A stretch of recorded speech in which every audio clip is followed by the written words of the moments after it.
Hello dear नमस्कार पुणी आपण मानक आम ओडिशा क्लास ऑफ इकोनॉमिक्स को स्वागत। आज क्लास आम स्वल्पकालीन उत्पादन परिव्यय प्रकार भेदर सारणी रेखाचित्र संबंध अध्ययन करबा। TFC TBC TC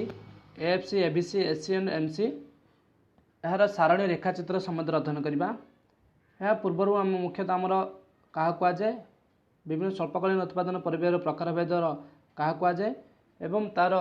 details one by one क्या कहुए अध्ययन करते। टीएफसी क्या कहुए टीबीसी क्या कहुए टीसी क्या कहुए किपर निर्णय करा आम समस्त अध्ययन करते। जो मैंने पूर्व क्लास गुड़ी देखी ना यही वीडियो ऊपर आई बटन क्लिक कर देखूँ। आज मुख्यतः केवल तार यही समस्त परिव्ययर सारणी रेखाचित्र संबंध अध्ययन करवा एवं एससी एमसी मध्य रिलेशनशिप बा हारारी परिव्यय और सीमांत परिव्यय मध्य संपर्क कौन ता अध्ययन करवा। पूर्व क्लास मुख्यतः आमर परिव्यय क्या कहुए परिव्ययर विभिन्न प्रकार भेद हिसाबगत परिव्यय अर्थनैतिक परिव्यय मौद्रिक परिव्यय वास्तव परिव्यय और सुजोग परिव्यय विकल्प परिव्यय सरी सारी एवं यही स्वल्पकालीन उत्पादन परिव्यय प्रकार भेद बा यही समस्तर क्या कहुए यार किपर फर्मूला या किपर निर्णय कराए अध्ययन कर। तेणु एठार केवल आम सारणी रेखाचित्र संबंध में ही अध्ययन करवा एवं एससी एमसी मध्य कौन रिलेशनशिप बा संपर्क कौन अच्छे आम डिटेल्स अध्ययन करवा। तेणु वीडियो संपूर्ण देखूँ एवं आम चैनल को नुआ जॉइन करते चैनल को सब्सक्राइब कर बेल आइकन दबी दिंतु जहाँकि यहपरी इकोनॉमिक्स क्लास को सर्वप्रथमे पाइपर। चलो देखिए प्रथम तार टेबुल। प्रथम अच्छे आम मोट उत्पाद एकक मोट स्थिर परिव्यय टंकार मोट परिवर्तन परिव्यय टंकार मोट परिव्यय मध्य से टंकार हारारी स्थिर परिव्यय हारारी परिवर्तन परिव्यय हारारी परिव्यय एवं सीमांत परिव्यय मुख्यतः आम टंकार सूचाए। एवं जिते मोट उत्पाद शून्य थाए मोट स्थिर परिव्यय मुख्यतः 100 एवं मोट स्थिर परिव्यय मुख्यतः प्रत्येक एकक सामान 100 कौन प्रत्येक एकक आमर मोट स्थिर परिव्यय 100 100 100 एवं मोट परिवर्तन परिव्यय मुख्यतः आमर यह कौन ह्रासमान हार वृद्धि पाइबा लगी था एवं मोट परिव्यय सेपरी ह्रासमान हार वृद्धि पाइबा लगी था एवं मोट स्थिर परिव्यय मुख्यतः आमर ह्रास पाइबा लगी था एवं मोट परिवर्तन परिव्यय मुख्यतः प्रथम ह्रास पाए तापर वृद्धि पाइबा लगी था एवं हारारी परिव्यय मुख्यतः आमर सेपरी हारारी परिव्यय मुख्यतः प्रथम ह्रास पाए 40 रु 30 34 ह्रास पाए 34 रु 31 ह्रास पाए एवं 31 रु 32 32 रु 36 को वृद्धि पाइबा लगी था एवं यह हूँ हारारी परिव्यय। सीमांत परिव्यय मुख्यतः सेपरी प्रथम ह्रास पाई थाए तापर समान हुए तापर पुणी वृद्धि पाइबा लगी था। देन आफ्टर देखिए मोट स्थिर परिव्यय प्रत्येक जगह सामान कि मोट परिवर्तन परिव्यय प्रथम मोट उत्पाद शून्य थे मोट परिवर्तन परिव्यय शून्य एवं मोट परिव्यय 100 कारण मोट स्थिर परिव्यय 100 एवं मोट परिव्यय 100 मोट स्थिर परिव्यय मोट परिवर्तन परिव्यय द्वयर समष्टि ही मोट परिव्यय एवं हारारी स्थिर परिव्यय मुख्यतः 100 को शून्य द्वारा भाग कले मोट स्थिर परिव्यय को मोट उत्पाद द्वारा भाग कले मुख्यतः आम हारारी स्थिर परिव्यय आस थाए। तेणु 100 को शून्य द्वारा भाग कले आमर इनफिनिट बा असीम आसे। सेपरी हारारी परिवर्तन परिव्यय मुख्यतः आमर मोट परिवर्तन परिव्यय को मोट उत्पाद द्वारा भाग कले मुख्यतः आमर हारारी परिवर्तन परिव्यय आसे। तेणु शून्य को शून्य द्वारा भाग कले आमर यह प्रथम इनफिनिट बा असीम आसे। सेपरी मोट परिव्यय मुख्य हारारी परिव्यय मुख्यतः आमर मोट परिव्यय को मोट उत्पाद द्वारा भाग कले आमर हारारी परिव्यय आसे। तेणु मोट परिव्यय मुख्यतः कौन 100 प्रथम एक मोट उत्पाद एकक 100 तेणु मोट परिव्यय 100 को शून्य द्वारा भाग कले मुख्यतः आमर हाँ इनफिनिट आसे। एवं सीमांत परिव्यय मुख्यतः 100 कारण मोट परिव्यय 100 और सीमांत परिव्यय 100 प्रथम एकक सीमांत परिव्यय समान एवं मोट परिव्यय समान मोट स्थिर परिव्यय मोट परिव्यय और सीमांत परिव्यय समान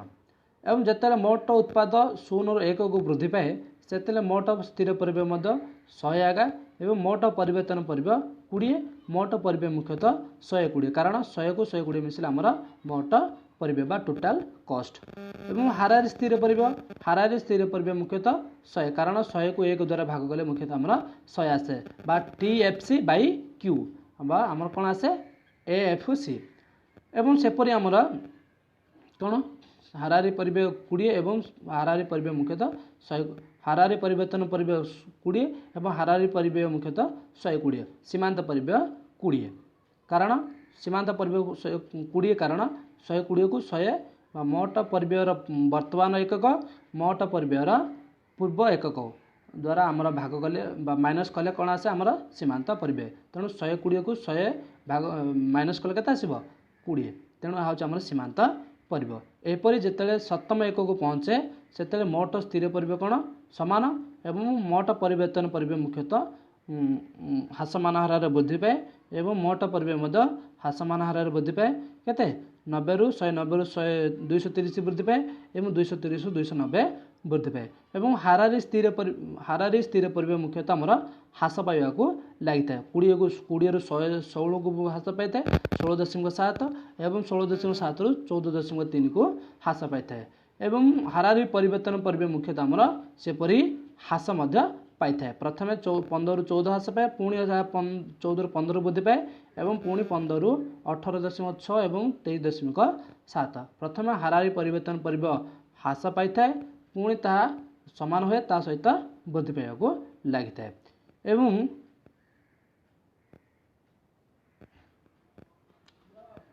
एवं हारारी स्थिर परिव्यय मुख्यतः आमर प्रथम ह्रास पाई था 40 है 40 रु 34 ह्रास पाए पुणी 31 पुणी 32 पुणी 36 वृद्धि पाइबा लगी था सेपरि सीमांत परिव्यय मध्य प्रथम ह्रास पाए तापर समान हुए ता सहित यह मध्य वृद्धि पाइबा लगी था यह किपरि आम सारणी को यह सारणी को आधार करी किपरि आम रेखाचित्र संबंध अध्ययन करबा चलो देखिए प्रथम हूँ आमर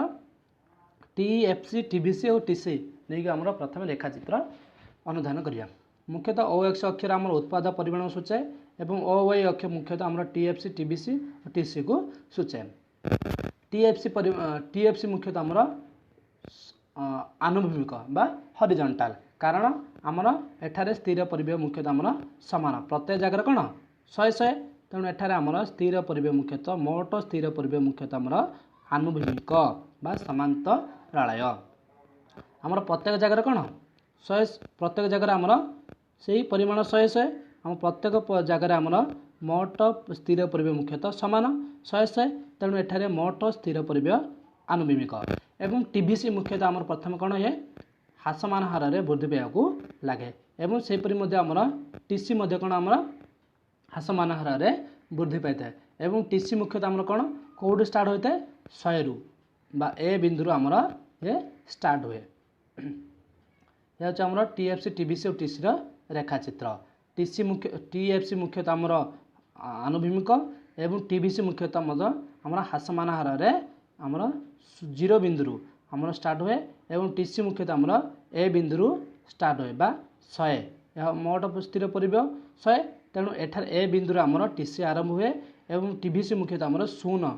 0 बिंदु आमर स्टार्ट हुए मात्र टीएफसी मुख्यतः आमर ए बिंदु आनुभूमिक हुए एवं देन आठ देखिया आमर एएफसी मुख्यतः आमर कौन हुए ह्रासमान हार ह्रास पाए मात्र यह मुख्यतः आमर कौन एक्स बिंदु सहित जोग करे ना एवं एभीसी मुख्यतः प्रथम ह्रास पाए ता सहित वृद्धि पाइबा लगी था तेणु एठारे एभीसी मुख्यतः आमर यू परी आमर एभीसी मुख्यतः कौन एभीसी रेखाचित्र मुख्यतः आमर यू परी एवं एसी मध्य कौन हुए प्रथम ह्रास पाए ता पुणी वृद्धि पाइबा लगी था तेणु एसी बिंदु मुख्यतः आमर यू परिका एवं एमसी मुख्यतः आमर सेहीपरि प्रथम ह्रास पाए पुणी ताहा वृद्धि पाइबा लगी था एठार मुख्यतः एसी और एमसी मध्य संपर्क कौन यह मुख्यतः आमर इम्पोर्टाट पॉइंट देख एसी और एमसी बा हारारी परिव्यय और सीमांत परिव्यय मध्य संपर्क कौन एसी और एमसी मध्य मुख्यतः 3टी संपर्क देखा जाए प्रथम संपर्क हूँ आमर जिते एसी ह्रास पाए से एमसी एसी ठारू सर्वनिम्न बा निम्न थाए जितेबले एसी ह्रास पाए सेतेबले एमसी एसी ठारू निम्न थाए एवं जितेबले एसी सर्वनिम्न 0 जितेबले एसी कौन सर्वनिम्न बा सर्वनिम्न सेतेबले एसी और एमसी समान जितेबले एसी सर्वनिम्न सेतेबले एसी और एमसी समान एल बिंदु आमर छेद करे किए एसी और एमसी एवं थर्ड संपर्क बा तृतीय संपर्क हूँ मुख्यतः आमर जिते एसी वृद्धि पाए से एमसी मध्य वृद्धि पाए एवं एमसी एससी ठारू ऊपर थाए। यह हूँ आम एससी और एमसी मध्य संपर्क। पुणी कहे जिते एससी ह्रास पाए से एमसी निम्न थाए एवं जिते एससी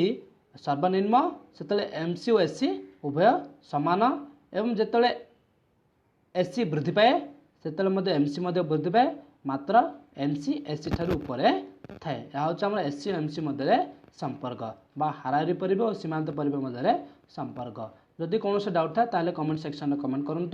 ता आम प्रॉब्लम सॉल्व करने चेष्टा करूँ। धन्यवाद। Enjoy the life, keep learning. Thank you. जय जगन्नाथ।